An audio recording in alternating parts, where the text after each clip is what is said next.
ইসলামী রাষ্ট্রে অমুসলিমরা রাষ্ট্রকে ধার্যকৃত যে সম্পদ দিয়ে থাকে তাকে কি বলে?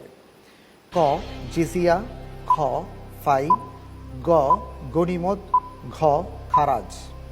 খুব চিন্তা ভাবনা করে বুঝে শুনে আপনি উত্তর দেবেন, কারণ আপনার কাছে আরও একটি অপশন রয়েছে 50-50। সুতরাং ঠান্ডা মাথায় উত্তর দেওয়া ভালো, রিস্ক নেওয়া ঠিক হবে না।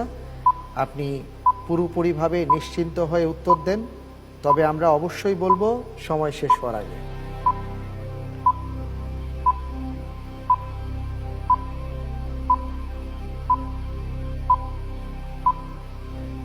উত্তরটি হচ্ছে জিজিয়া। উত্তরটি হচ্ছে জিজিয়া। জি লক করে দেব? জি। লক করে দেওয়া হলো জিজিয়া। ঠিক আছে, আমরা দেখে নিচ্ছি আপনার উত্তরটি সঠিক হয়েছে কিনা।